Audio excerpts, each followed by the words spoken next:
nation on matters of marriage, on matters of the family, and also parenting. We thank you, honor your name. Holy Spirit, we are here. We, of course, we know already here. We align ourselves to you today. In the name of Jesus Christ, we prayed. Amen and amen. So, by way of introduction, my name is Alex Wesley. I'm coordinating in from the mountain, near the mountain.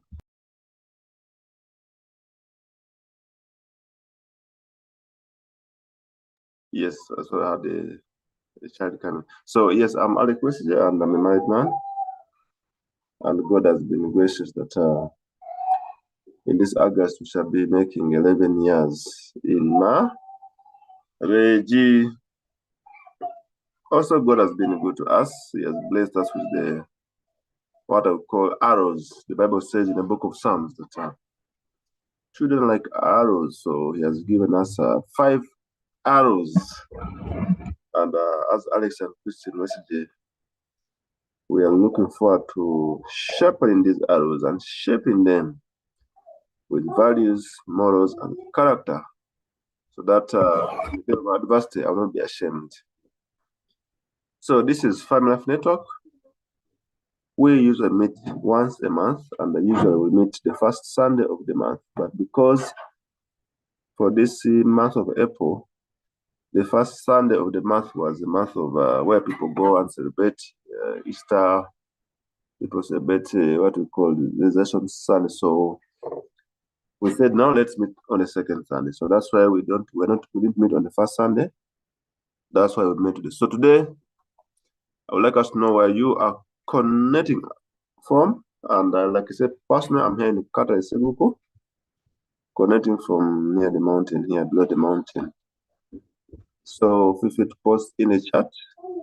And as I speak right now, we are live on Zoom, but also we are live on YouTube. So if you're a Zoomer or YouTuber, let us know where you are joining us from. As yes, members, type in the chat, let us know where you're joining in from. We also want to welcome those who have joined us for the first time. First time visitors, you are very welcome. We meet every first Sunday of the month, and if you need our recordings for all the previous seminars, they're on our YouTube channel of Family Life Network. We meet based on the topical issues, okay?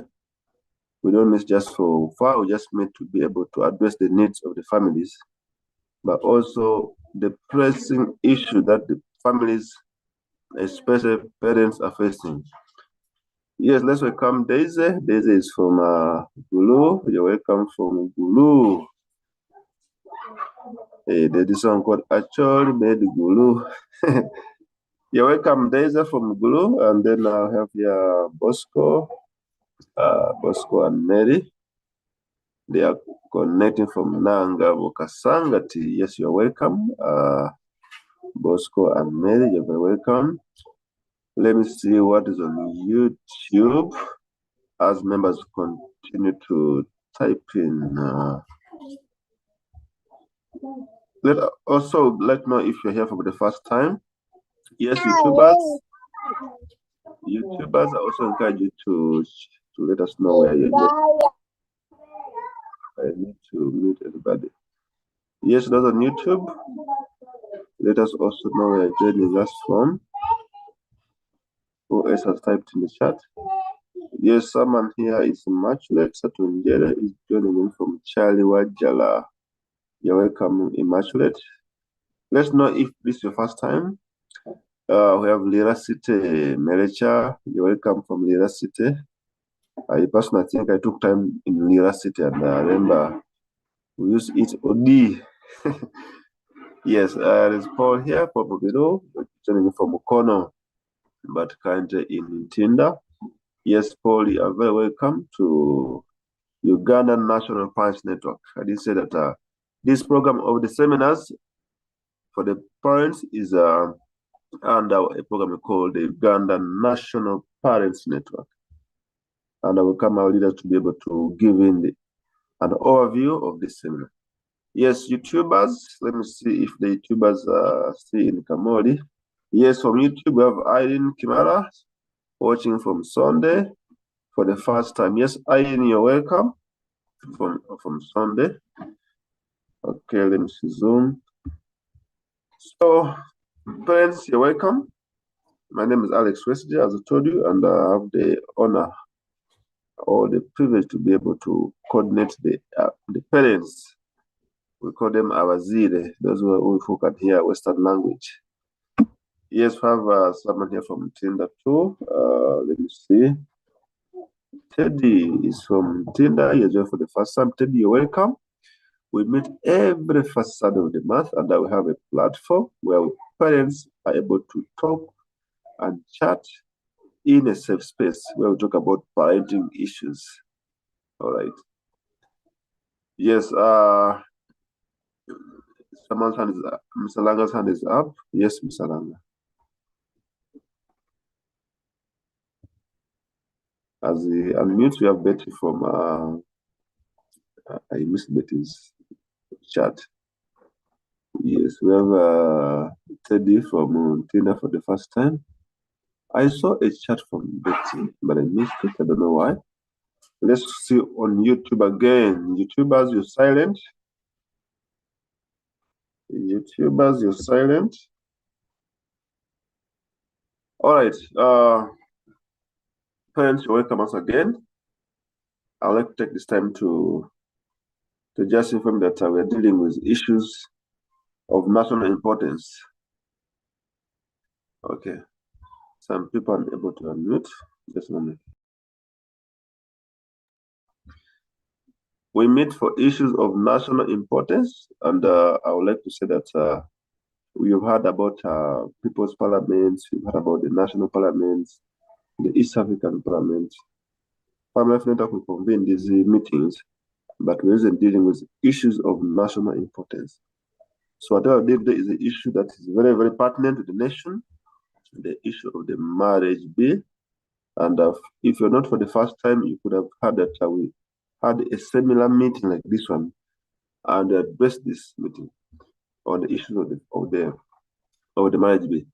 So I don't take a lot of time on this, and I would like to welcome our team leaders, Mr. and Mrs. Langa, to be able to give us their to talk about, but also to give a welcome as the founders.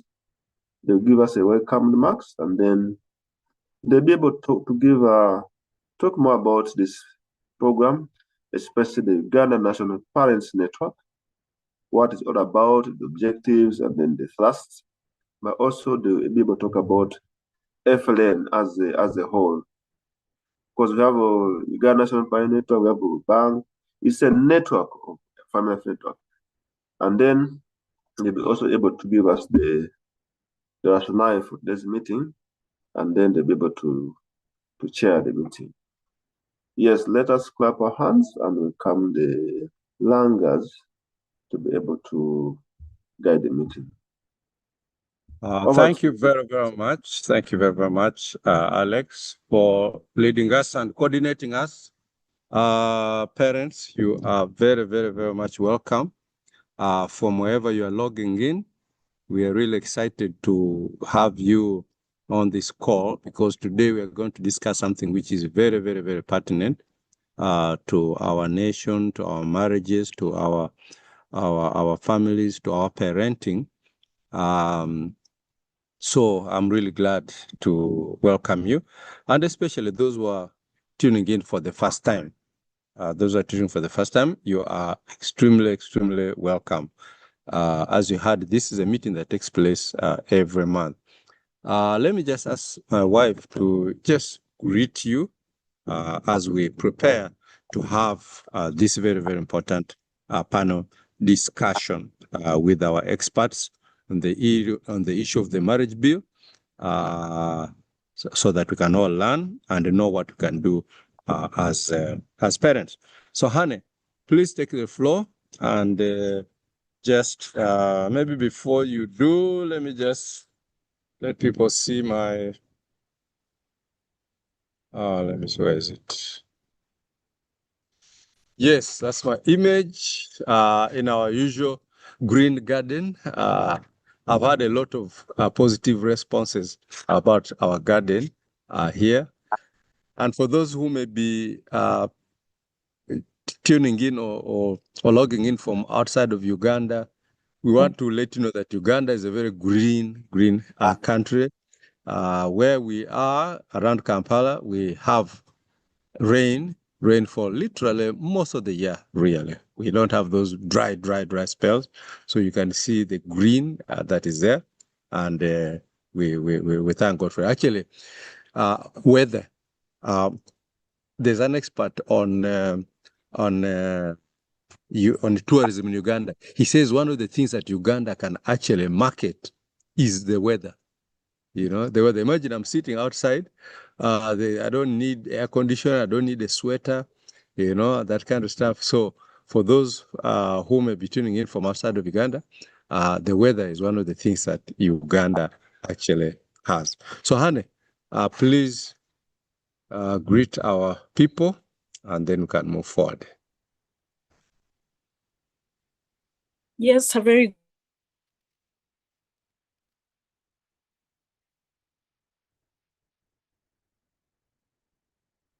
Hane, you are muted. Hane, you're yeah, muted. I unmuted and then the host muted me. Anyhow, a very good evening to you all, ladies and gentlemen. You may be parents, you may just be interested parties, and that is all okay. And yeah, this is a very pertinent topic. My husband is enjoying the outside. I am indoors so that we don't have feedback. We are using separate gadgets. So I won't show you my pretty face, but I think you get enough pictures of it from Steve. But anyway, it's very good to have you this evening. I hope you're having a good Sunday. And yeah, let's learn together. Let's learn together. Over. Okay, thank you very much, Hane. Yes, thank you very much for that. And today we are going to talk about the Marriage Bill 2024. Okay, the Marriage Bill 2024. But just before we do that, and we have our panelists, I can see one, I can see two. Yes, we have a third panelist. May I request our administrator, our other panelist is Charles Tohaise. Please see if you can locate him and make him a co-host. Charles Tohaise. Yeah, just put him as a co-host so that all our panelists have the right to display something that they should. Okay. Now, what I wanted to just share briefly is that Family Life Network is the mother organization, and Family Life Network has many children, and those children are like different programs. For parents, we have Uganda National Parents Network. That's the one that is actually responsible for this monthly parents seminar. Okay, it is Uganda National Parents Network. Let me see if I can just put for you the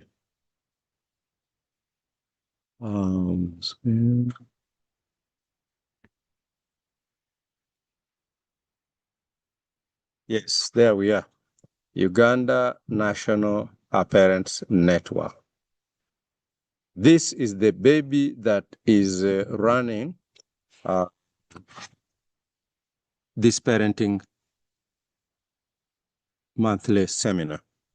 It also runs the creative parenting course, which if you continue on this platform, you will know more and more about.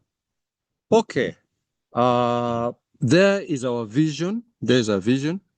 Hannah, are you there? And can you read it for us, please? Yes, I can. It says our vision is building a new generation of parents who will raise a new generation of youth with positive mindset, values, morals, and character who will make Uganda a great nation. Yes. And then how are we going to accomplish that? That is contained in our mission. And Hannah, you can just read for us what our mission is. Our mission is equipping and empowering parents so that their families can be strengthened by promoting stable marriage practices, responsible fatherhood, positive parenting skills, positive mindset, values, and character, thereby rebuilding their personal and societal moral infrastructure using proven principles based on truth, so that they can become role models who will replicate themselves in their children, encouraging them to live out their purpose and enabling them have what it takes to make Uganda a great nation, regardless of their sex, their race, their tribe, their ethnicity, their political inclination, social or religious background. Thank you very much. So as you can see, ladies and gentlemen, we are here for everyone. Everyone. As long as you're a parent, as long as you're a concerned citizen. And actually for us, we take it that any adult is a parent. Because a child can be brought under you, under your responsibility, whether biologically or otherwise. Therefore, for us, any adult is a parent. And we are happy to strengthen your parenting, whether you are, no matter what kind of parent you are, whether you're married, you're single, divorced, what, or just an adult, you fall under our category. And as you can see, we are here for all. Because whoever you are, you want good parenting practices.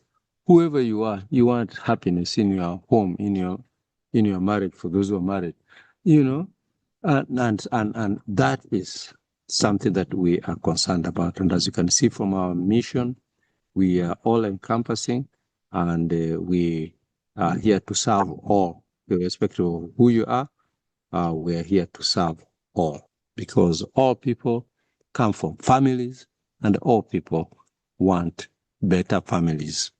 Really, anybody who is really in their right mind, we know that they would want to have a stable and good family and parenting practices. All right, so that is in terms of who we are and what we do. We have another program for young people called BANG, Becoming a New Generation, but maybe we'll tell you more about that another time. We also have something for men, specifically men, and we also are involved in advocacy, and I think we are going to hear a little bit more about that during this seminar, because the subject matter is before Parliament, and since it is before Parliament, we are going to find out if there's anything that we as parents can do. So now, having said that, I want to go ahead and introduce our subject today and to introduce our panelists. Now, the topic we have today is the Marriage Bill 2024, the impact of the Marriage Bill 2024. This is a marriage bill that was tabled before Parliament in 2024 by Honorable Sarah Opendi. And this bill has raised a number of controversies where shortly after it was tabled in Parliament for the first time, it raised a lot of debate, a lot of interest, a lot of controversy. There's no shortage of it. And for those of you who maybe are not aware, a lot came out after this bill was tabled in Parliament. And so right now we're going to hear about where it is right now and why we should be concerned as parents. And so to take us through this session, we have two lawyers, and the first one is Counsel Jesse Kirabo. Counsel Jesse Kirabo is a lawyer in town, and Jesse is one of the lawyers who has actually been able to really work on this bill very much. And so he is very knowledgeable about this bill. And so I want him to just first of all greet us. Mr. Jesse Kirabo, just unmute and first of all just greet us, greet the parents, and then we can introduce the panelists. Jesse, please take the floor. Yes, good evening, parents. I'm grateful to God that I'm here today to speak about the marriage bill. As it has been said, I'm a parent. I'm a lawyer, but I would also like to add that I'm a husband of one wife who is a woman and a parent as well. So this is a very important subject. Thank you. Thank you very much, Mr. Jesse Kirabo. Then the next lawyer is Nicole Kirabo. Nicole Kirabo is a lawyer and also has been able to be one of those lawyers who has really looked at this bill very seriously. And so she, just like Jesse, is going to be talking from a point of knowledge. So, Nicole, please unmute and greet us. Thank you, Mr. Langa. Good afternoon, parents. I'm very humbled to be here because I consider you my seniors. As mentioned, I am a lawyer. Well, I would typically be referred to as a young lawyer, but humbled to be here. I'm not married, but I am your humble pro-life advocate. Thank you very much, Nicole. And by the way, in Family Life Network and in Uganda National Parents Network, we believe a lot in passing the baton to the next generation. So we are not just keeping this to ourselves. Because Beatrice and I have been married for 41 years. And for us, we are even grandparents, But society has grandparents, has parents, has mature youth, has children and toddlers. So in Family Life Network, we are really happy and we pride ourselves in engaging with the next generation as well. So Jesse is married, but Nicole is not yet married, because those are the people who are going to actually interact a lot with the upcoming law, So I'm really glad. So Nicole, we are glad to have you as part of this. Then our third panelist is a social worker, actually one of the experts in the social work world in Uganda. Is somebody who has been one of the leaders in the social in the network or association of social workers and of Uganda, and you know that things to do with marriage, family, parenting, those are really social issues. And so we have an expert on this matter named Charles Tuhaise. Charles Tuhaise is an expert in that area, and so he will be with us. And so Mr. Charles Tuhaise, just unmute and greet us, greet the parents. You're a parent as well, but just greet us as well. Over to you. Good evening, parents. I'm happy to be here. I've spent almost 30 years working as a researcher for the Parliament of Uganda. But I'm also a past president of the National Association of the Social Workers of Uganda. I'm pleased to be here and to share about this important matter.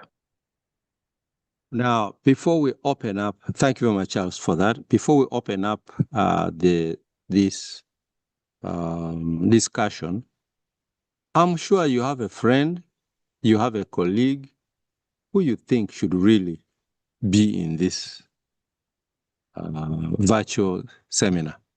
I want to give you a minute to just get in touch with your colleagues, people in your network, send them a message, give them a call if necessary, because the things we are going to talk about here are very, very, very pertinent.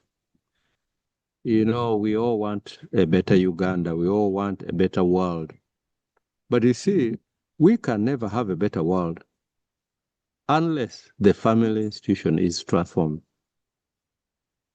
And how can the family institution be transformed if the marriages are not transformed? Because marriage is the foundation of family, and family is the foundation of a nation.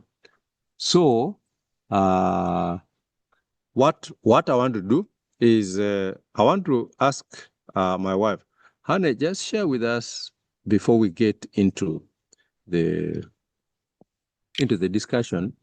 Just share with us about the importance of foundations, because this marriage bill and marriage is a foundational matter. So as members, just take a minute to connect with their colleagues and friends. Hannah, just share that with us, and then we shall be able to go straight into the discussion. Just share with us the importance of foundations. Okay, maybe some of you have heard me share this before, but just in case you haven't, it's a story that I heard in a meeting that I attended very many years ago. And someone was sharing about the fact that they are builders and come from a family of builders, which means that he was several generations down in his family of builders. His father was a builder, his grandfather was a builder, and maybe one or two other generations before. And he was essentially trying to emphasize the importance of a foundation in building. And I think as Ugandans, there's always so much building, construction going on that we've probably noticed that when a building is about to be erected, usually the area where the building is going to take place, especially if it's a high-rise building, the area is closed off, usually with mabati, and then you begin to see a lot of materials being delivered to this area, even though you may not be able to see inside and observe what is going on. But you see that every day truckloads of maybe cement and sand and hardcore and, other materials, metal bars are being delivered. And for, many weeks, you will see these materials just being delivered, but you don't see a building, even though you may hear a lot of noise, a lot of commotion that sounds like there must be activity going on behind this mabati enclosure. but you don't see any building coming up. And he says the reason they do that is because the foundation is very important, and they are taking time to ensure that they build a strong foundation for the building that they are planning. And depending on how many stories this building is going to be, the time taken and the amount of materials and money invested is quite a lot. He says the reason for that is because once this building is up and finished and maybe even occupied, if the foundation was not done well, you will begin to see maybe one crack on a high floor. It could be the 8th floor, it could be the 15th floor, it could be on any high floor in the building. And he says, it's easy to think that the obvious solution to that crack, vertical crack in the wall, is to plaster it and cover it nicely and then paint over. And, the problem is solved. The ugly crack, the vertical crack is covered and the problem is solved. And he said, no, the problem is not solved.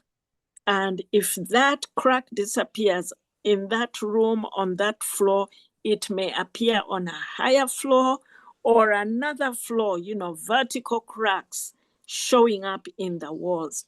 He says the reason for that vertical crack is in the foundation. It means that the foundation was not done well. He says the simple solution to that problem is to bring, let's say, all 15 floors of building down to the ground and go back to the foundation.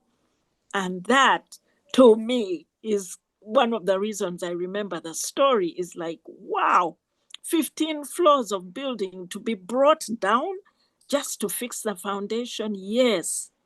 So he said it is very important to take the time to spend the money and pay the due attention to the building of the foundation. Otherwise, repairing or fixing a foundation after a building is up can be a very costly affair. Over. Thank you very much, Hannah. And that's why, friends, we are taking the time to talk about this marriage bill issue because it is a foundational matter. All right, now we can go to our panelists. And I want to start with Mr. Charles Tuhaise. Mr. Charles Tuhaise, just briefly give us what are those efforts that have been made in trying to reform marriage laws in Uganda, and what is the status of the present laws in Uganda? Just briefly help us to do that. So please take the floor, Charles, to just give us a background there.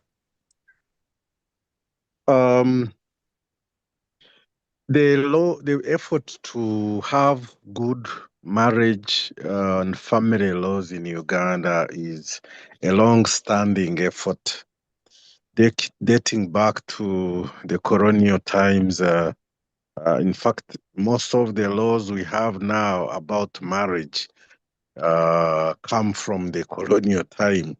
They were left here by the British, and we inherited them. And but from the 1960s, after independence, immediately after independence, from around 1964, the effort to reform the laws in Uganda started. There was some research done. They talk of the Karema report and so on and so forth. And out of that, some bills have been written and brought to Parliament to try and reform the laws on marriage in Uganda. But since the 1960s, we've had a bill coming to Parliament for passage about marriage, but it has never been accepted. Every bill that has come to Parliament The most prominent one is the Domestic Relations Bill. It's the first one that was written after various research was carried out, was the Domestic Relations Bill. And when it came to Parliament, it raised a lot of opposition, and some people felt this was not about Ugandan society. A lot of things had not been uh, put right on how families should start and address various issues of family life. So the domestic relations bill took a long time on in Parliament until in early in 2000s there it was completely rejected when a section of Muslim women demonstrated and said for them because the domestic relations bill had proposed on how Muslim marriage should be conducted, and uh, they felt it had not put the way things should be for Muslim families. So after that demonstration, the domestic relations bill never saw life again in Parliament. The next bill was the Marriage and Divorce Bill around the 1989, no, 98, no, 2009 there. We had the Marriage and Divorce Bill. It came and had the same issue. The people who had drafted the Domestic Relations Bill had simply panel beaten their ideas and brought them back the way they were. They were proposing things like converting cohabitation into marriage and so on and so forth. Again, this bill, the Marriage and Divorce Bill, raised a lot of dust until it was also abandoned by Parliament around 2014. The government said no. They abandoned it. They no longer supported it. Now, after the Marriage and Divorce Bill failed, this is now the third attempt to have the same law on marriage and family dealt with at Parliament. Now, we thought that the problems which we are seeing in the Marriage and Divorce Bill would be corrected, but they have simply been panel beaten and brought back even the way they were, and even worse things included under the current marriage bill by Honorable Tharo Pendi. So it's like every time there is anything to do with marriage, certain sections of society start advancing agendas on how to control the future of Ugandan families. And we have seen these agendas over and over again. There are feminists, there are people who have certain religious agendas they are advancing. We have people who have certain uh, parochial agendas they are trying to advance on the society of Uganda. But we have never asked, how is marriage supposed to be conducted in the right and proper way? That question has remained unanswered, and I'm hoping maybe out of this discussion, we shall see why we should reject this bill in Parliament and ask for that question about the proper way for marriage in Uganda. That question has to be answered, as Beatrice has talked about the foundation. What is the proper foundation for marriage? So that then we shall provide proper guidance to the people of Uganda and to different religious people of different backgrounds on how marriage can be done properly. So I'm hoping that comes out of our discussion today. Thank you. Thank you very, very much, Charles, for giving us really a good beginning and a broad view of the whole thing where somebody can just see where the issues are. We are really grateful for that. Now, I want to pass the microphone to Jesse, Council Jesse. Now, can you just help us to know this new bill, this marriage bill, what is the purpose of it? What are they really trying to do? Just briefly, Jesse, please. Thank you so much, Mr. Ranga. I'll start by saying they are the objectives that are laid out in the memorandum of the bill, and then there are the actual objectives of the bill. In the bill, the memorandum sets out to create what in technical terms is called an omnibus bill, a one-stop center of law on marriage. That is what the bill says. However, when you look at the bill more closely, I think the unsaid objective is to change the character of marriage in Uganda.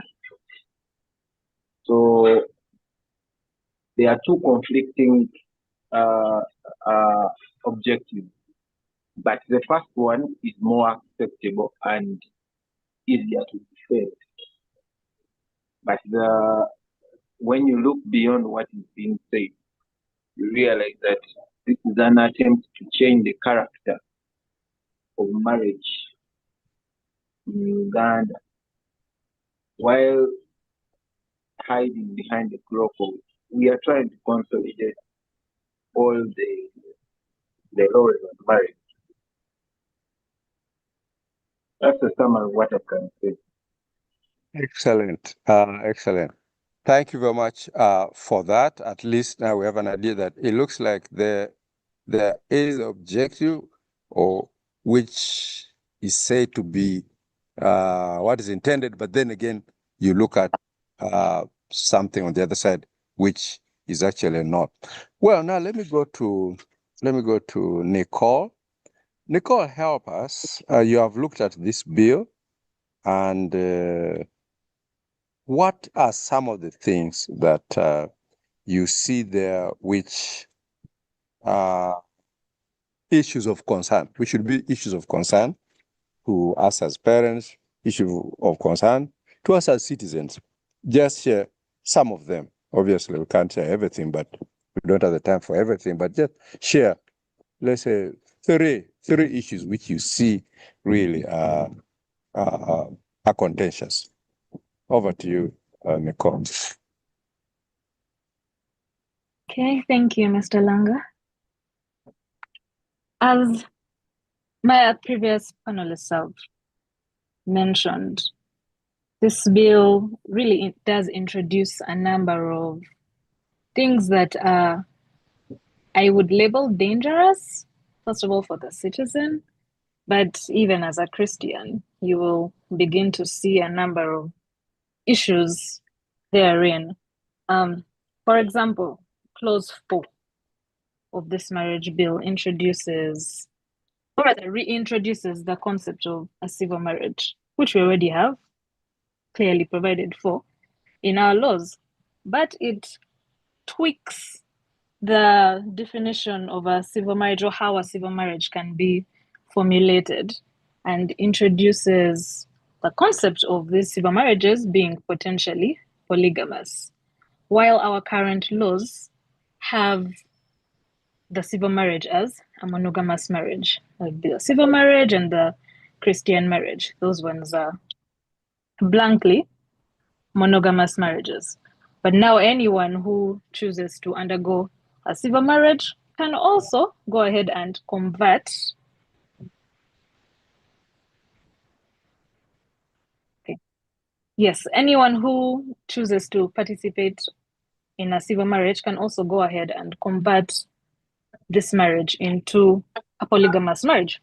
So you go to the registrar, you perform your wedding, and maybe 5 years down the road, this gentleman or this lady decides that they want to introduce another partner into the mix. They are clearly, this law would allow them to legally do that and convert that marriage into a polygamous marriage. That's just one crazy addition.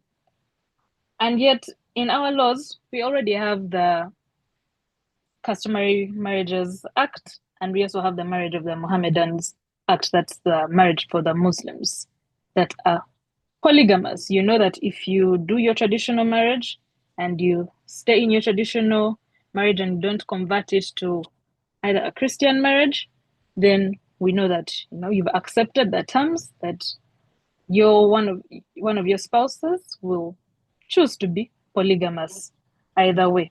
But now it broadens it. And so the question is, do we have a civil culture in that nature? Because we know that, based on our different cultures, either the Uganda culture or whatever, all the different cultures that we have in this nation, we know that polygamy is a given. But do we have that? Introducing polygamy into the civil marriage one would have to think that, do we have a civil culture in that nature that we are polygamous?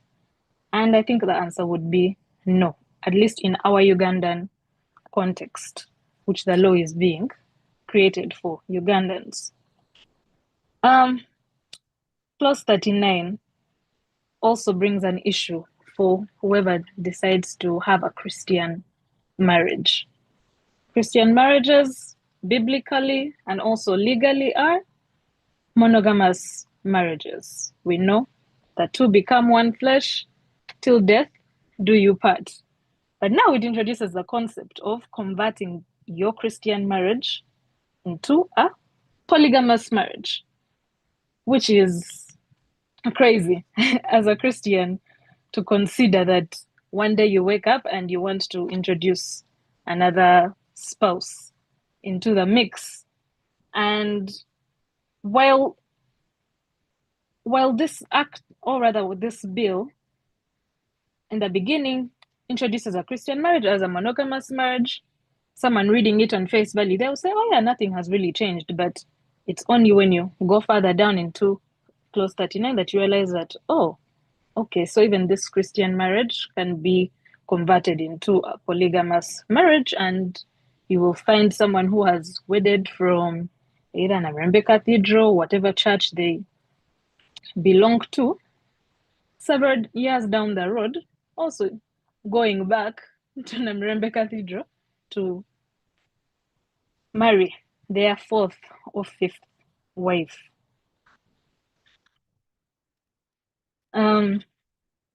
Maybe a third one. There are a number of crazy things in this, but let me jump to clause 74, which introduces the concept of an irretrievable breakdown of marriage.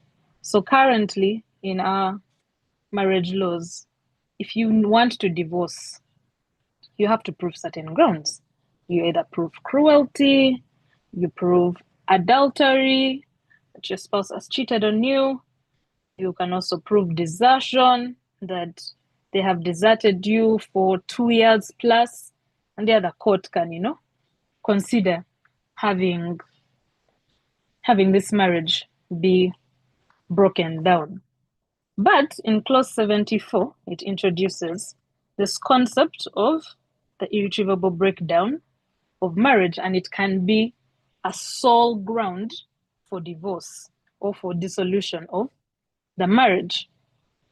And it widens the scope because it's even broad. An irretrievable breakdown is not described or broken down that that, okay, this and this is what leads to an irretrievable breakdown. So tomorrow, if I'm just not feeling it, if I feel like we're not aligned in maybe in thoughts or in views, or if I just feel like I don't want to be in this marriage, then I can just go to the court and say that, due to our irreconcilable differences, the marriage has irretrievably broken down. And you'll find that also this bill completely does away with all those grounds that are provided for in our current laws. of adultery, desertion, cruelty, etc. And of course, the problem that brings is that now marriage or the divorce will be something so simple. And the reason that the framers of our current law had in bringing these, having people to prove these grounds was basically to protect the sanctity of the marriage institution, whereby someone who wants to divorce, they make it hard for you to divorce. Even when they grant you a decree, you still have some 6 months to go back. Think about it. Do you really want to go through with this? Do you have to divorce? So our current laws really try to make it hard for someone to just say that, okay, I'm done with the marriage. But if we allow this law to come into place, then tomorrow divorces will be rampant. And already currently, the divorce cases are very high. Just if someone is to go and look at all the records of the divorces so far, we are just in April, but you will find we have already passed the 100 mark threshold of divorce cases. Now imagine if the law is saying that, yeah, due to any irreconcilable difference or whatever you feel has caused an irretrievable breakdown of this marriage, then divorce is inevitable for you. Slowly by slowly, our culture will be eroded. I won't go much into that. I imagine one of my other panelists will give more insight into the social aspects of this. Yes. Thank you very, very much, Nicole, for that insight to help our members really see the seriousness. Now, let's go back to Charles. Charles, yes, you've had some of the issues that are being raised there. Now, from what I gather, this law is coming. The promoters or those who are bringing it are saying that, oh, you see, marriages are already breaking. There's so much divorce, so much problems in the marriages, and that's why they bring this law. Now, tell us, Charles, will this law solve the rampant breakages or brokenness in our marriages, right now, or what? In other words, is this law coming to help or what? Charles, please help us as an expert in social affairs. Please help us. Over to you, Charles.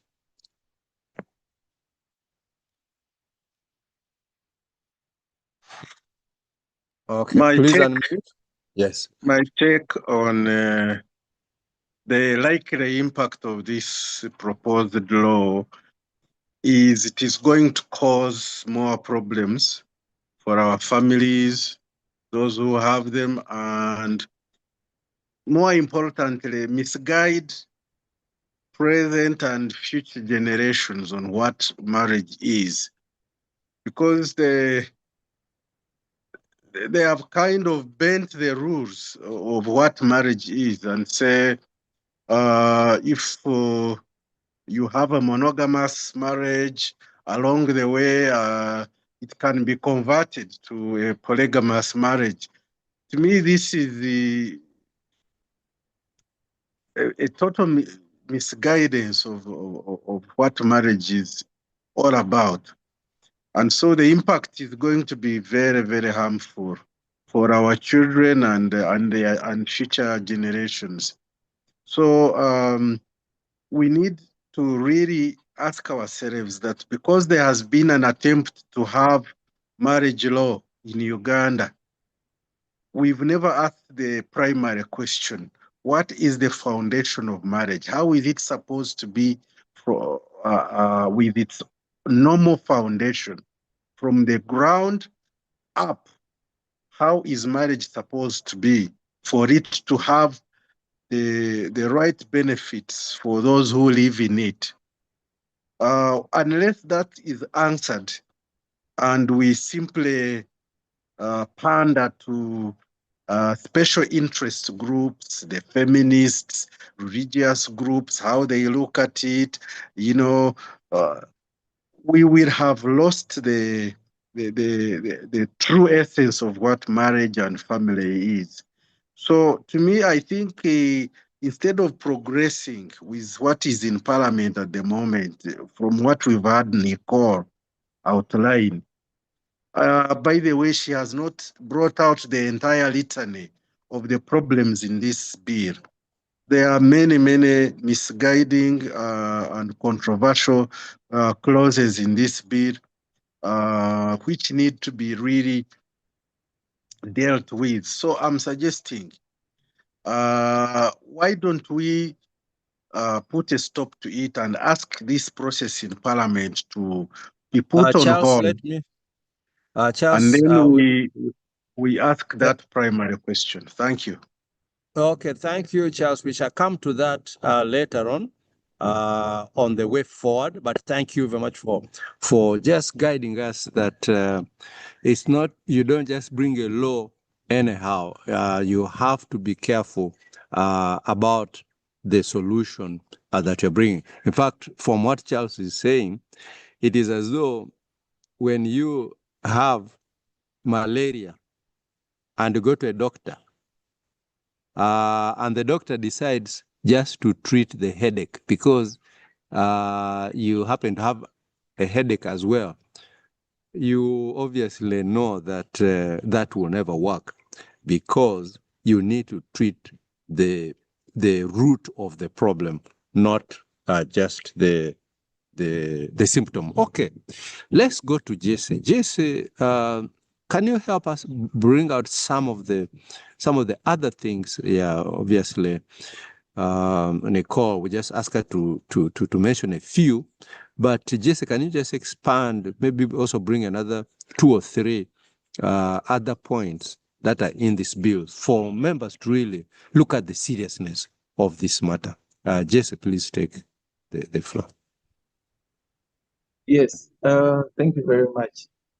The other very important thing to point out here is this bill brings in a concept that is foreign to Ugandan law called presumption of marriage. Marriage by assuming, in simpler terms. It says that the court can assume that you are married for purposes of dividing property. Can you imagine that you wake up and swear vows with someone when you're sober and they have to announce 3 times marriage bans and you go meet the parents and then another person, court just assumes that they are at the same step. That is very dangerous because it is going to lead unintended marriages being declared so by court when the 2 parties have not consented. And yet consent is the foundation of marriage. And that consent is supposed to be based on love. So that's why even at the beginning I said this is changing the character of marriage. The second thing I would like to raise alarm about is that this marriage bill is introducing a concept of prenuptial agreements. What is a prenuptial agreement?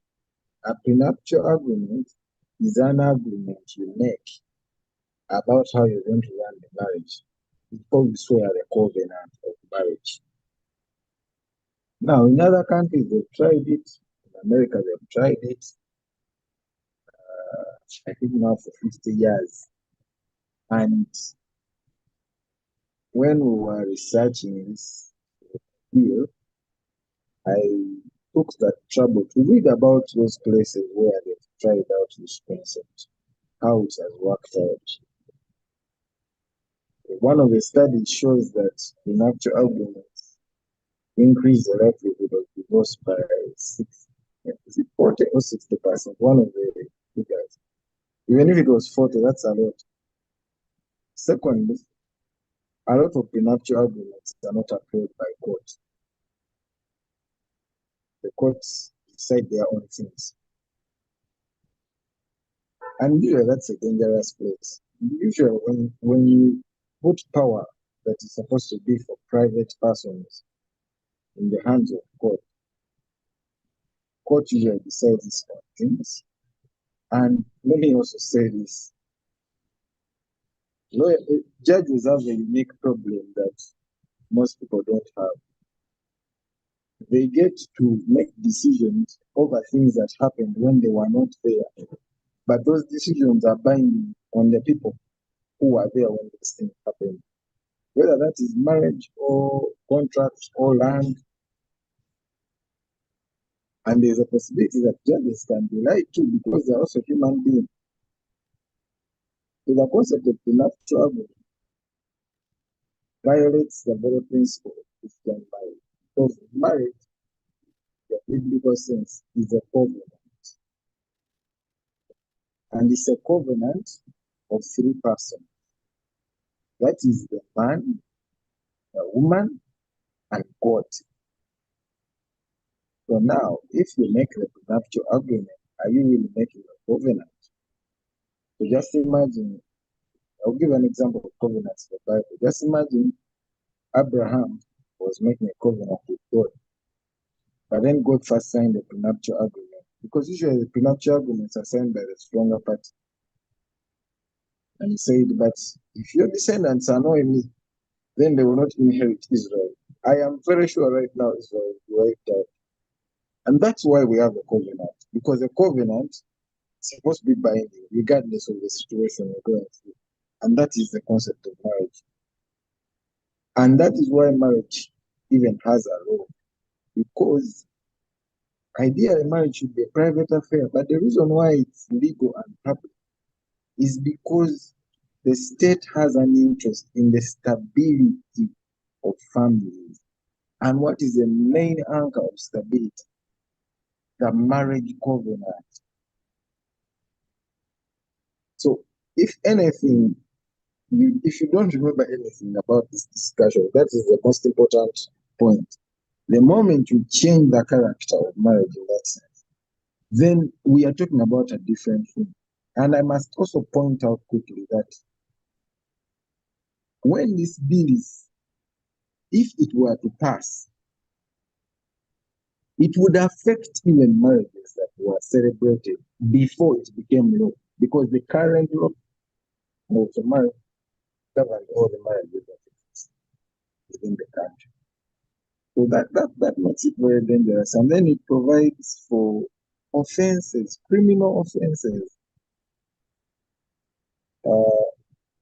in a civil union. A marriage is actually defined as a civil, legally speaking. Biblically, it's a covenant. But then it creates offenses. And let me explain a little bit the difference between civil and criminal matters. And criminal matters, someone has to prove that you committed an offense. And when they prove, the law must provide for a punishment. But what happens when a wife is in court with a husband and have children, and one of them is trying to put the other one in prison? What happens to the children? Who are they supposed to be? What are they supposed to do? And some of the things they say are offenses, they are bad, but they shouldn't be dealt with that way. Because marriage has different stakeholders: children, parents, society, the church, even the state itself, a stakeholder that benefits or does not benefit from marriage. If you imprison many parents, for instance, I'll give an example. based on those marital offenses, the income of the family is going to go down. Some kids will drop out of school, they'll become delinquent. When they become delinquent, they'll start committing crimes. When they commit crimes, all of us will suffer. The state will have to work harder to arrest them. When it arrests them, it puts them in prison. When it puts them in prison, it has to take care of them, just like their parents. So they are third, and I'll conclude by going back to what Antidote said, that foundational issues are foundational because their consequences are not first consequences. When they have second, third, fourth, fifth, and even seventh consequences. So there are levels of consequences that will emerge from passing the marriage bill the way it is. And that's why we need to oppose, because it will change the character of marriage. That's what I can say in the interest of time. But there are other areas. Thank you very, very much, Jesse, for adding more contentious issues about this marriage bill. Now, I want to go back to Nicole. Nicole, where is this bill now? What is the status of this bill? In other words, should Ugandans be concerned at all? Because now we see it has a challenge, it is an issue, and all that. And so where is this bill as per now? Help us to appreciate and understand that, please.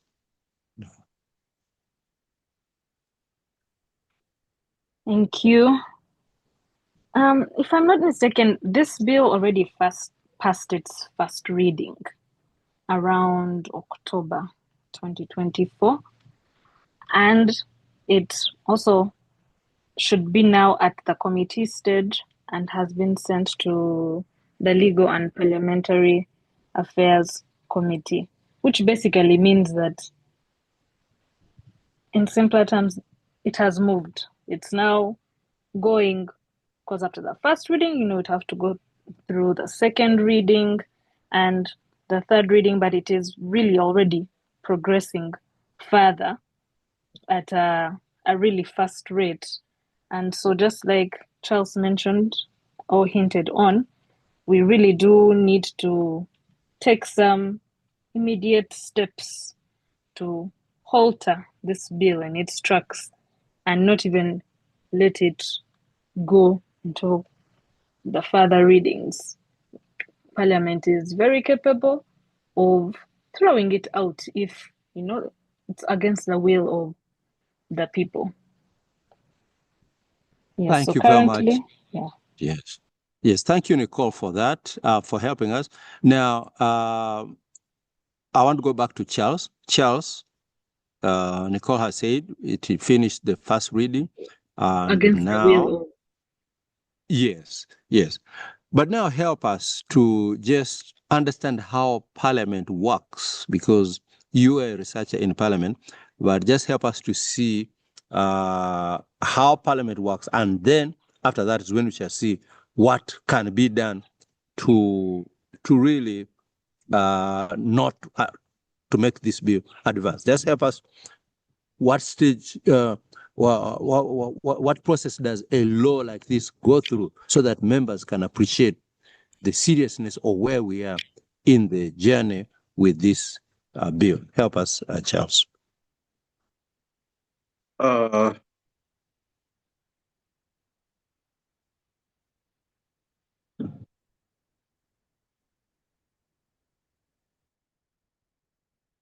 The bill has gone through the first reading, and it was referred to the Legal and Parliamentary Affairs Committee for scrutiny and public hearings and so on.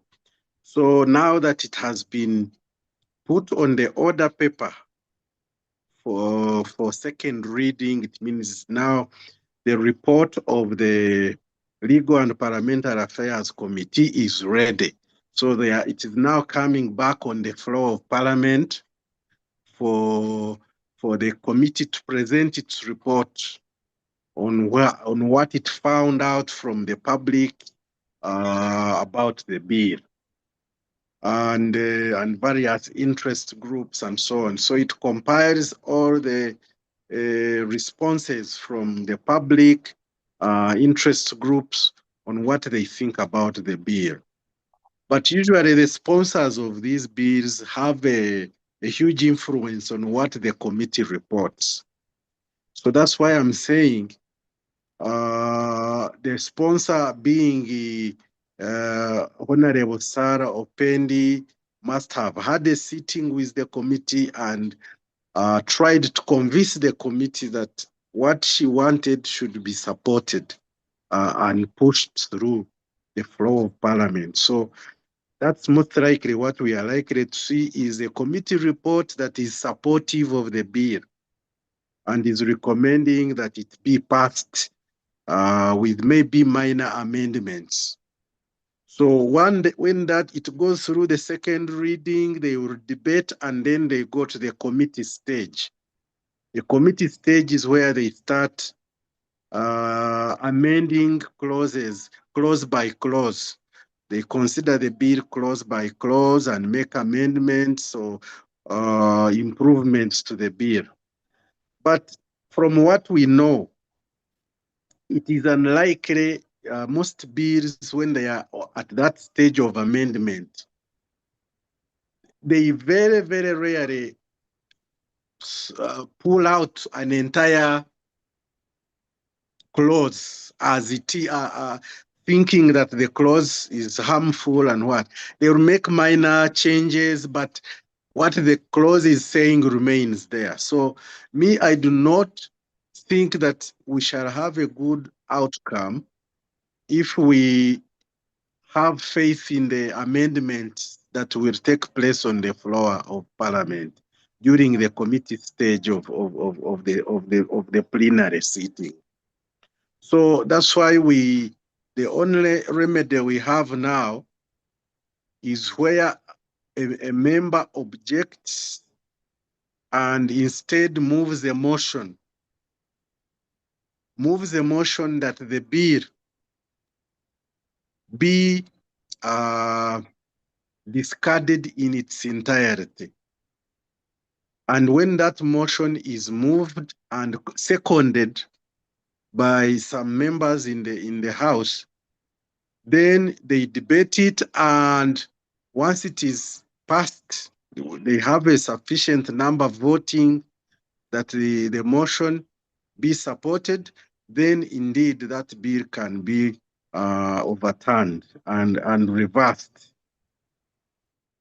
We need to organize ourselves and have that kind of arrangement, somebody to move a motion for the bill to be discontinued and not be debated and go to the second and to the third reading.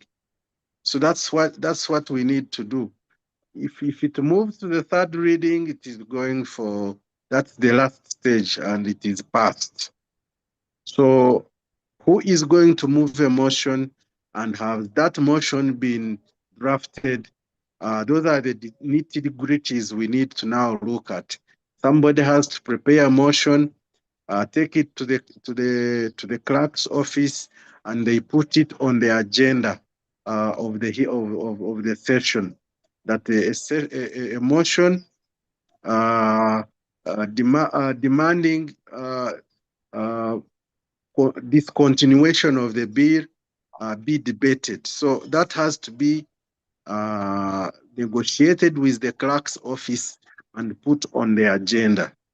So that's how difficult it is. It is not something you can do very easily. That motion has to be tabled to the clerk's office, and once approved, it has to be put on the agenda. A motion requesting discontinuation of the bill has to be tabled, supported, and voted on. So that's the work we need to do tomorrow and Tuesday for the sitting on Wednesday. I don't know whether the session is on Wednesday, but if it is on Wednesday, then that must be done tomorrow. If it is on Tuesday, it has to be done tomorrow, because Parliament used to sit from Tuesday up to Thursday. So if the sitting is going to be on Tuesday, then that motion must be taken to the clerk's office tomorrow, and make sure that the clerk has agreed for it to be on the order paper for debate. So that's how difficult it is. We have to make sure we get members of parliament who can make that move, draft a motion, and take it to the office of the clerk and convince him why it must be put on on the order paper for Tuesday. Thank you very much. From my knowledge, from the information that I have, the next sitting of Parliament is on Wednesday, the 15th.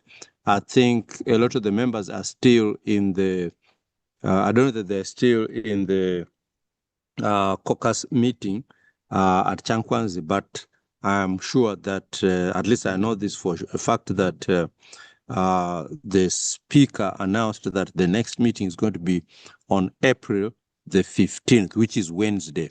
So that means that there's little time. But now, question, if I can go back to Jesse, Council Jesse, what can parents do? Okay, we've now seen that the bill has a problem. And if it comes and is passed, we are going to see more brokenness. We are going to see more marriages.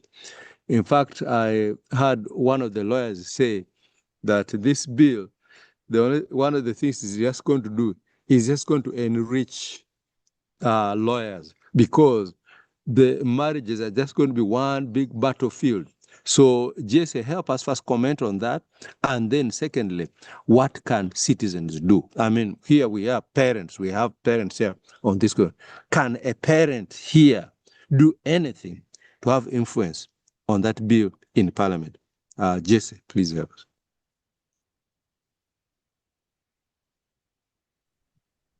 Thank you so much for that question. It's a very good question. I'll answer it first by referring to the law. The Constitution of Uganda, which was passed in 1995, but has been amended several times, starts by saying that power belongs to the people of Uganda, and they shall be governed in accordance with the Constitution. Then it also says that Parliament is the expression of the people's will, in the sense that they represent the people in the different areas. Actually, even the Constitution goes as far as saying that even administration of justice by the judiciary shall be done in the name of the people and in accordance with their social, economic, religious values and aspirations. So parents, in my view, are the biggest stakeholders in this country, because we produce the generations that come after, and not only produce them, we raise them. So we have to make our voice heard when things are being done that are not in the interest of our families. So we need to speak up and let the representatives that we sent in Parliament the last election, but also this election, this last election, know that we have concerns about the marriage bill as it is, and that it must not be passed. And one of the ways we can do that is through Uganda Parents Network, because it's already an umbrella body that can mobilize us. We need to make our voices heard. And on a practical term, I would suggest that each one of us finds the contact of their MP and texts them or calls them If you're even close enough to reach them and talk to them personally, talk to them. If you know the different leaders in parliament, because they are MPs, then they are leaders of the MPs, the chief whip, government chief whip, opposition chief whip, leader of opposition, the speaker, the deputy speaker, the clerks to parliament, all those persons, speak with them and let them know. The head of the committees, because this bill is being handled by a joint committee on legal and parliamentary affairs and the committee on gender. So if you can find those people, and I believe we can make their contacts known after this, you need to reach out to them and talk to them. Then we live in a modern age of social media and decentralized media. Talk about these things on your platforms. Talk about the dangers of this bill in your church, on your church platforms, on your social media handles, Instagram, WhatsApp, Facebook, X, YouTube, whatever you can. Make sure you reach out and engage others, point out these dangers we have talked about. Then also take time and read the bill. I believe that we can make arrangements and have the bill delivered to those who may be interested. But you can even go on the website of Parliament of Uganda. All this information is available. Read the bill for yourself. Be like the Bereans in the Bible. When they were told, they went ahead and checked for themselves whether what Paul was telling them was correct. Find out if what I'm saying is a misrepresentation of what was written in the bill. And engage. Also, I would encourage us to engage other spiritual leaders, the reverends, the bishops, the archbishop, the different people, the pastors, and talk to them and find out what we can do together as Christians, because the attack is mainly on the Christian idea of marriage, because our marriage idea is monogamous, God-centered, a covenant, and their attempts to whitewash it and water it down, because that's how you destroy society. So talk to your leaders, religious leaders, talk to your political leaders, talk to the cultural leaders, because there are even issues on the cultural side. Issues of prenuptial agreements are not culturally compatible with most cultures. I think all cultures in Uganda. We have better mechanisms of resolving things. So I would encourage us to take those steps. And then lastly, second last actually, pray against this bill. Pray against the passing of this bill. When prayers are organized, please join the effort and pray. Pray as a family, pray as a couple, pray as individuals. Then also contribute to the effort to lobby against this bill, because we'll be doing some advocacy, but advocacy requires some money. If you can't contribute, please contribute to Family Life Network, Uganda Parents Network. They're doing a good job, and I think we should give them all the support. If you can't mobilize support from institutions, please do so. You can support as a business, you can support as a family, you can support as a couple, you can support as an individual, so that together we keep our society sane. There are a few problems we have, but we shouldn't get worse than this. We should actually just get better. Thank you so much. Thank you very, very much, Jesse, for that and for giving us so many options of what we can do. Now, since the issue or the center of the issue is Parliament, And really, it's going to boil down to what Parliament decides, because right now they're the focal point. I'm going to ask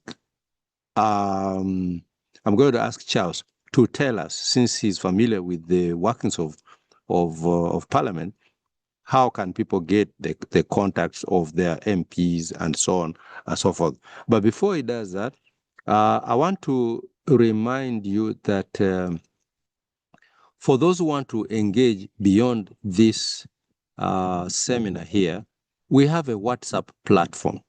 We have a WhatsApp platform, and I'm going to ask our administration to post the link in the chat so that you can log in, or you can apply to be part of the WhatsApp group for parents, so that after we finish with the seminar, we can continue conversations in the WhatsApp platform. And incidentally, this session is being recorded, and we are going to avail the recordings in the WhatsApp platform. So make sure that you log in, or rather make sure that you enter our WhatsApp platform so that you can get the link to the recording, so that you can hear and circulate and let others, or you need to even mobilize your own MP, you can use that. Furthermore, we have a summarized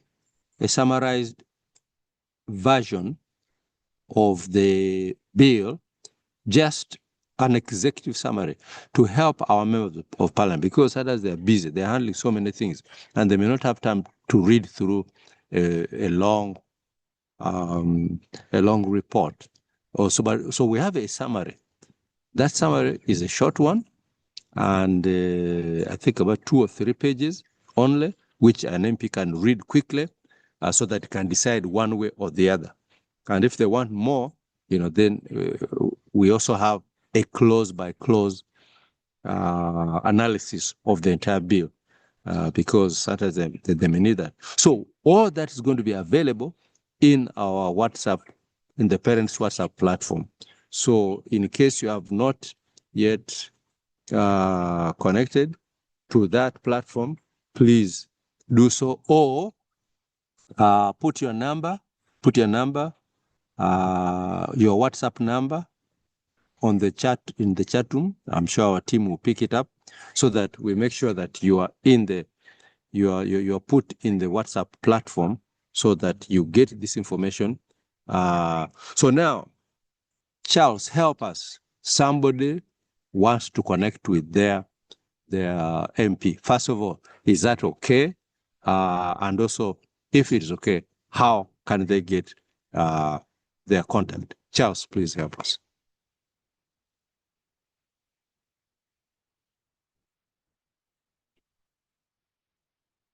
Charles, are you there? Can you unmute?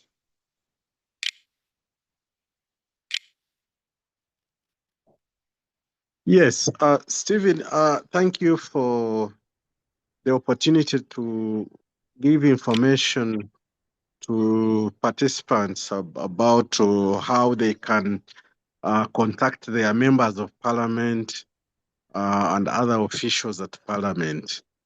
It is extremely important, and we urge each one of you, each one of us here on this discussion has a member of Parliament. There is a constituency where you come from, a district or whatever. Please, if you know you're a member of Parliament, or you know your constituency or your district where you come from, you can actually get this information. It is readily available online. Go to the Parliament of Uganda website. You go on Google, enter in Parliament of Uganda, and the website will appear. Open it, and on it, go to the link where there are members of Parliament. It will give you a whole list of all the members in the 11th Parliament, which is the current Parliament. and their contacts and their constituencies. So you can easily look for who is your member of parliament there and all their contacts. The telephone number, the email are all there. We suggest that because of the urgency of the matter, you use the telephone mode. Put some little money on your phone and call this member. We want as many members of parliament getting calls from their constituents as possible about this bill, and request them that you should request or you should raise an objection about this bill not continuing to third reading. Instead, you request that the bill, a motion be moved for the bill to be stopped for further consideration outside Parliament. We want there to be a process where a new bill that explains to the people of Uganda what marriage is drafted and brought back to Parliament for proper passage. We believe that the current bill does not address that need. So your request to your member of Parliament should be to move a motion on the floor. Some of the motions can actually be even moved there on the floor of Parliament. If a written motion has not been possible, let that member move a motion requesting that Parliament discontinues debate and asks for further reconsideration of this bill and redrafting of a new bill.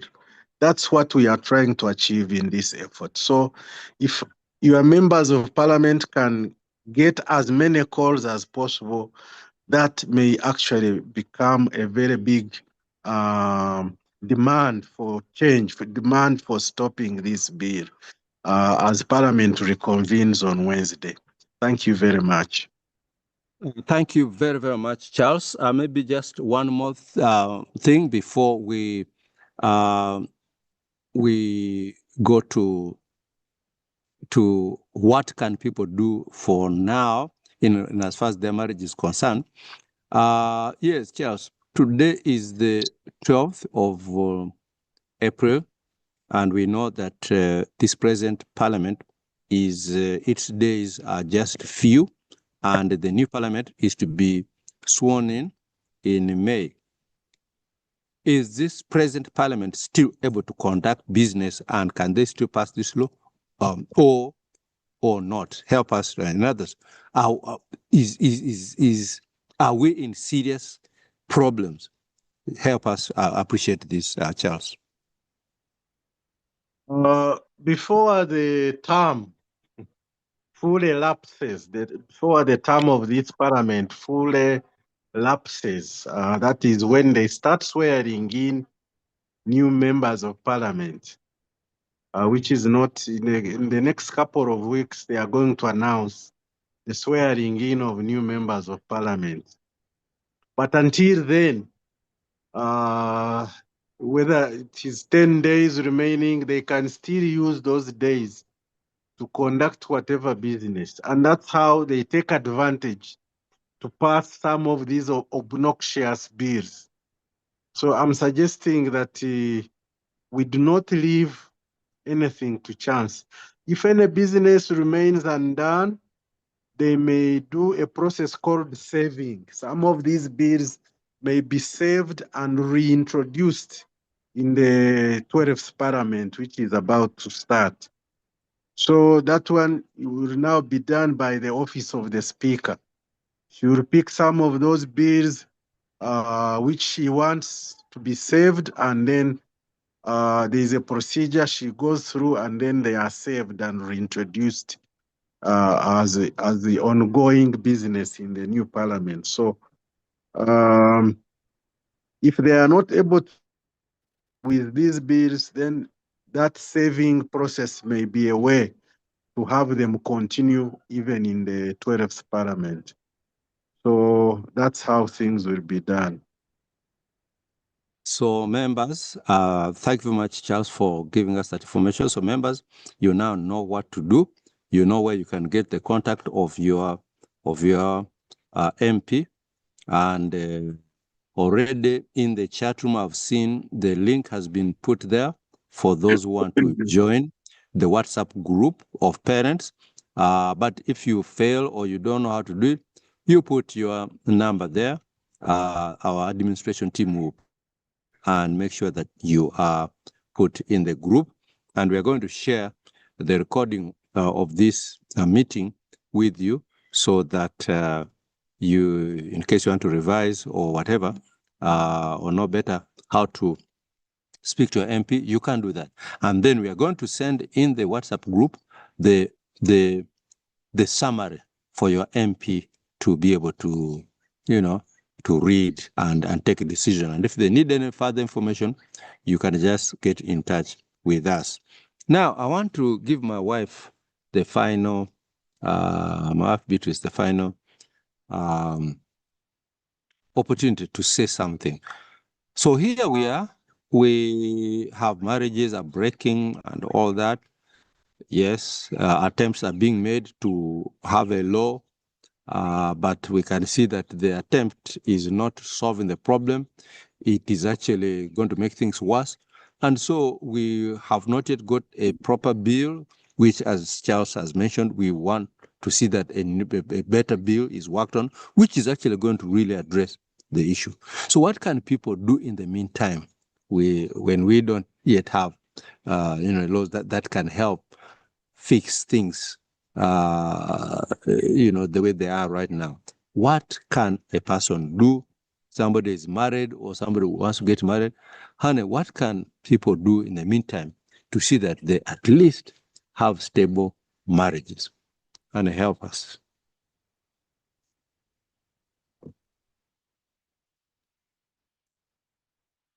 And are you there? In the meantime, I see a hand. Let me see. Yes, Charles. Okay. Charles, you want to add something? Yeah. Or was that from before? Yes. Oh, okay. No. Just to share with our audience today about the seriousness of the matter is the issue which Council just raised about prenuptial agreements. This idea is adopted from the Western world, where literally over 70% of marriages end up in divorce. And there they have the advice there is that before you get married, you should write an agreement on the things that you want done during the marriage, the things that can be shared or not shared, should the divorce happen. If you were to come and talk, and before getting married, and you say this one is mine, this one you must touch it, you must not touch this, you must not do this, how will those marriages survive? Prenuptial agreements actually are a statement that I don't trust you, yet I want to live with you. So there you can already see that you have already built on a wrong foundation for that marriage. So these are some things. Sometimes people don't understand the implications. But once these ideas, Western ideas, come into our situation here, the havoc caused will be terrible. You can't imagine what is going to happen. Then secondly, I wanted to know if we have enough minutes to hear from some of our participants who have participated in this discussion. Thank you. Thank you very, very much, Charles. Yes, indeed.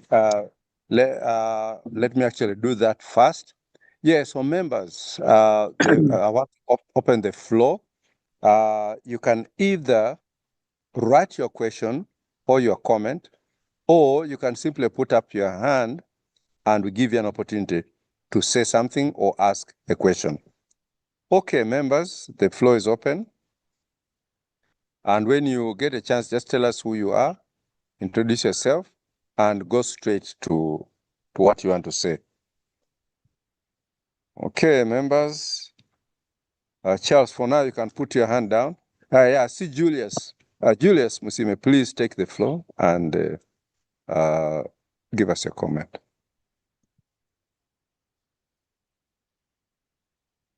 You can unmute, Julius.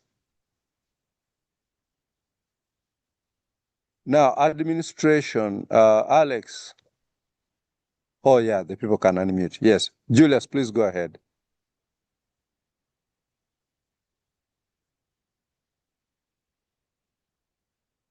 Julius, you're not saying anything, yet you've unmuted. Sorry, looks like a connectivity issue. Can you hear me now? Oh, yeah, now we can hear you. Yes, please go ahead. Thank you very much. I thank you for this very good presentation and trying to enlighten us about the forthcoming bill. I've loved the conversation where we feel there is something we can do to probably block or to guide our parliamentarians against the negative implications of this bill and see maybe how either it's not tabled or how it can be modified. My only concern is, as the marrieds we talk, at times what we don't talk about is the implications of staying in a broken marriage. At times, yes, as Christians, many times these days we say it is wedding before marriage. You don't even engage in anything. Many of us are advancing for that. You don't know the lady, you don't know the man, you have not met. Then straight away you tie the knot, and there you start a family. And after that, that's when you find out the compatibility of the parties that are involved. So it has led so much into, at times we have seen people even reaching a point of killing each other because they are stuck together for life. One. Number two, we have had some elements who actually were not meant for marriage, but were meant for tying up somebody. For them, what is there? I have tied you, you have nothing to do to me. So we have to stay here for life because we tied the knot. So I believe that some of the provisions of that bill are guided by some of these unfortunate happenings, whereby people are in marriage, we expect them to be there for love, but they're there for other motives. And at the end of the day, we find people ending up doing worse things, that like even killing each other. They were trying to find a window where they can have jump out of the frying pan. So I just wanted us to say, in this ministry, what we are going to do to ensure that without that bill, we are going to have marriages that are going to flourish, and there is a way out in the event that things don't go well. And whoever is in the marriage actually has that commitment, not a feeling of entitlement just because we tied the knot. Thank you very much. Thank you very, very much, Julius, for that. Let us get all the responses and questions, and then we shall have the response at once. Yes, Francis Osire, please take the floor. Thank you very much, Engineer Stephen. I'm hoping that you are getting me. Yes, we are getting you, yeah. I had actually written my question on the chat. Mine is, would be about the parliament being in transition, but I think that has been cleared and clarified. But my question was, when the Legal and Parliamentary Affairs Committee is presenting its report,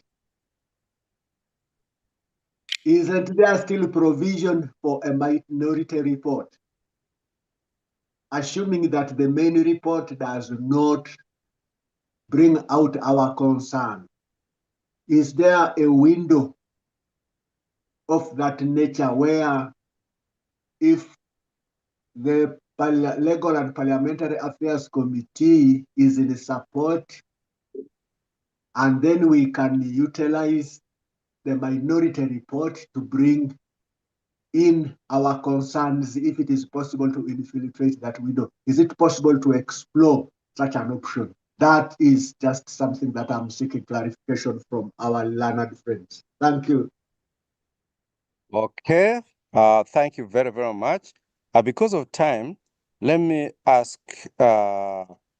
Jesse to quickly talk about that minor report, and then I'll ask Beatrice to respond to Julius's concern, and maybe Charles as well. Yeah, Charles as a social worker, give us a report or a response rather to Julius's concern, and then Beatrice will close it up. All right, Jesse, please. Minority report.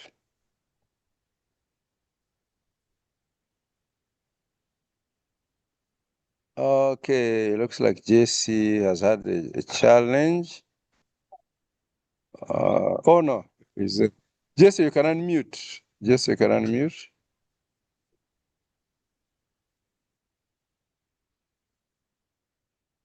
Jesse, minority report. Okay, let's move quickly to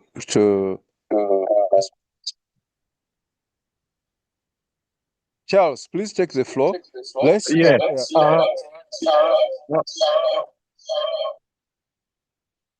regarding Julia's comments. Yeah. Regarding Julia's comment about the bill attempting to solve problems that happen in marriage, people refusing to release each other even when those marriages have essentially ended and so on. We know all these problems. But the problem why these problems of breakdown really happens over a period of time until they call it a retrieval breakdown. But again, there are solutions to some of these situations. Most times, the issues that lead to irretrievable breakdown have solution, but there is lack of information on where people can get remedies and prevent things from getting worse, problems in marriage getting worse and worse and worse.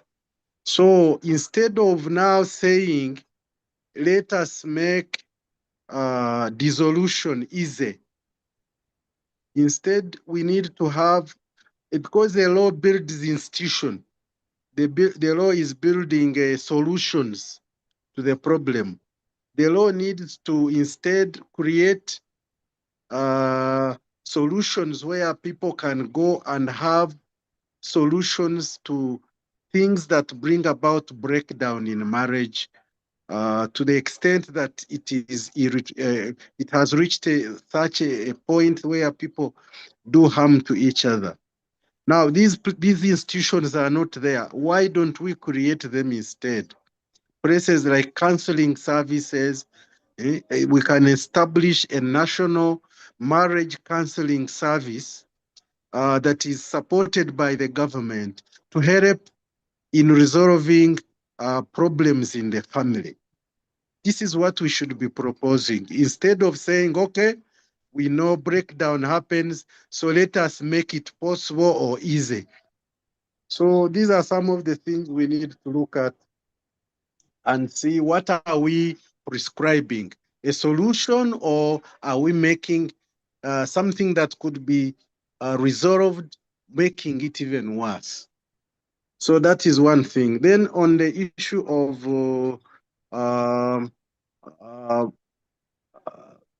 is it minority report? Yes, Minority report, yes. the minority report, if the committee has some members who do not agree with the main report of the committee, they can write a minority report.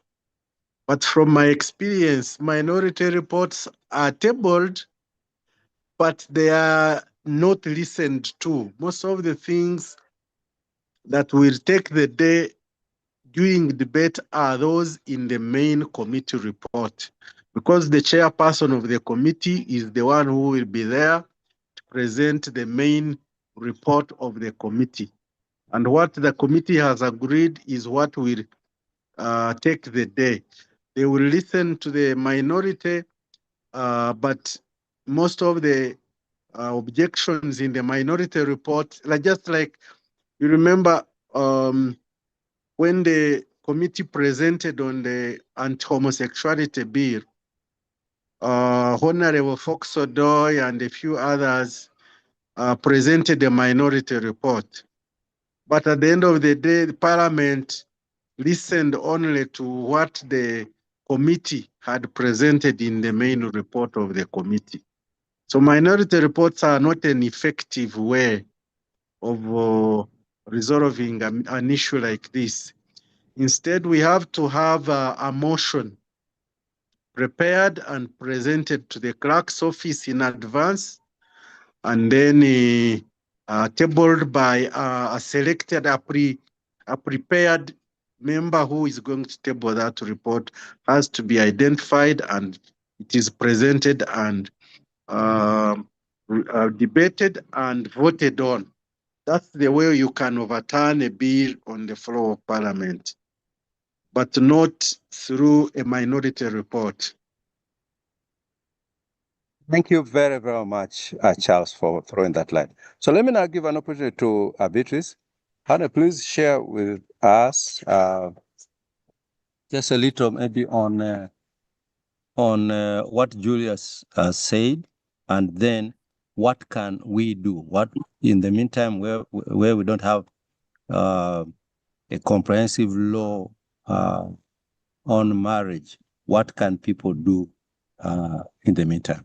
So take the floor, Beatrice. Okay, thank you. And I'm sorry that I dropped off in the middle of, well, at the beginning of my response earlier. But anyhow, I'm back now, and I'm not sure that I heard everything that Julia shared, but I did hear something about people being perhaps in a marriage where somebody ends up being killed.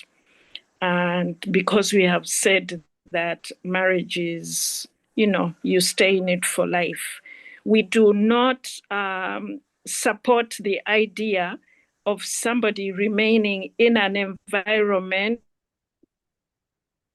where life is threatened or where there is physical harm happening. However, having said that, we also do not say that because there is threat to life, the marriage should be dissolved. We should take it one step at a time. There are counseling services available. And sometimes when there are issues that we cannot resolve between the two of us as husband and wife, we should seek the input of another person who can help us to resolve. So we, we recommend that where life is threatened, a person be physically removed, or remove yourself from that environment where your life is threatened to a place which is safe. But then consider beginning a process of helping you to work out your differences or those conflicts that are causing you to threaten life or to have your life threatened. There is no such thing as an irreconcilable difference. all differences can be resolved, can be worked on. Remember, very few marriages are forced marriages. All of us, most of us, if not all of us, start marriage because we love somebody and we have decided that we want to spend the rest of our lives with that person. And we need to make a conscious effort to restore that status in our relationships. And it can be done. It begins with forgiveness and goes on to hearing, talking, and listening to each other, meeting each other's needs, putting aside our pride, learning basic skills like anger management. We need anger management, not just in a family setting, but even at work, even in society. We need to be able to manage our anger without lashing at people and threatening their lives. That's a life skill. So in our marriages, we also need to work on seeing that if we are not able to resolve our situations by ourselves, and it can happen in even the best of marriages, there may be a situation that the two of you just fail to resolve. Seek another person, seek a professional counselor to help you to work through those differences so that you can restore. Because when your marriage breaks, it's not a clean break. There is no clean break. It breaks you, even if you're the one who initiates the breakup. It breaks the other party, and it certainly does irreparable damage, lifelong damage to your offspring, if you have any. So we recommend that you seek help, resolve your differences, and start afresh. Start on a new page. It can be done. It requires work. It takes time, but it is possible. We have seen it happening, so please seek the help that you need. Over.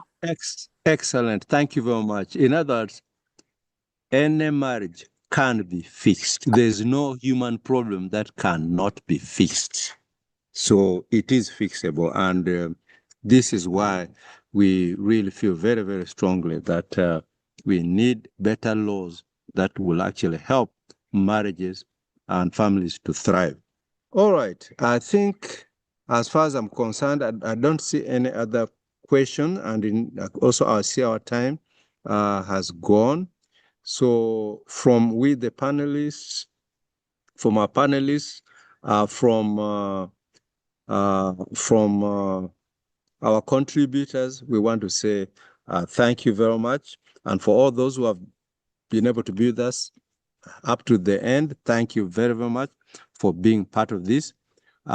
Please talk to your MP, send messages to them, join the parents' website, WhatsApp group. We're going to send information so that between tonight and tomorrow, a lot of work should be done. Parents, do whatever you can. Those who are praying, pray so that the future of our marriages and families will be better. With that, I want now hand back to Alex. Alex, over to you, our moderator. Yeah, wow. Thank you so much. Let's clap for our moderators. Let's clap for our papa and mama. Let's clap for the panelists. People clap, clap, clap, clap, clap, clap, clap.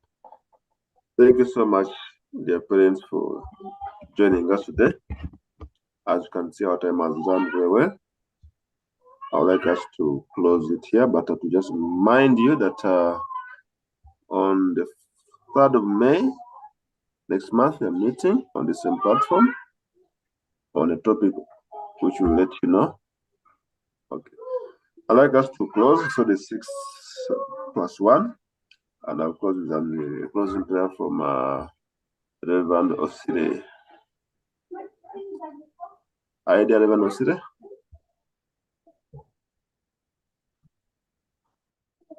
Hello? Yes, please. I hope you are hearing me. Yes, we do. Let us pray together.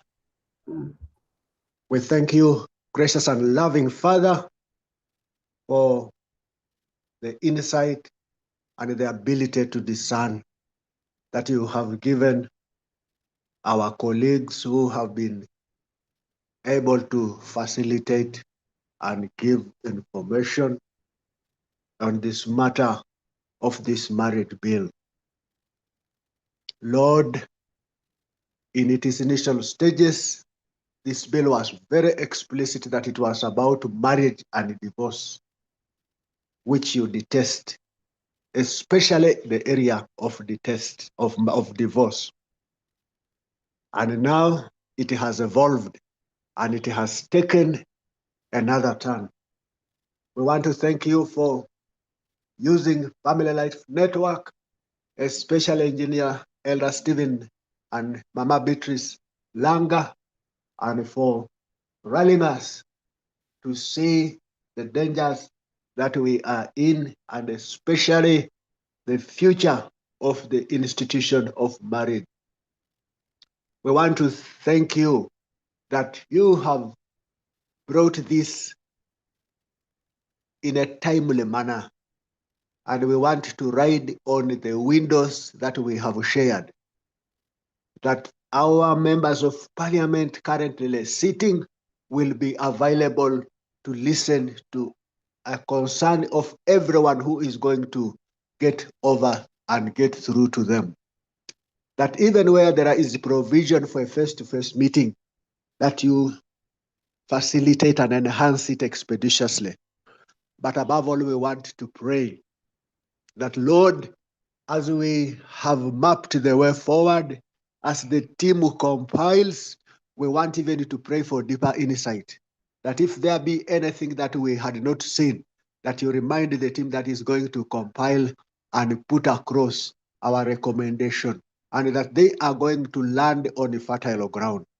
We want also to pray, Lord, that even the Legal Affairs Committee itself will be able to single out some of these issues that are contentious, some of these issues that are a concern. That, Lord, this bill will find a way of it being changed, of it being brought down.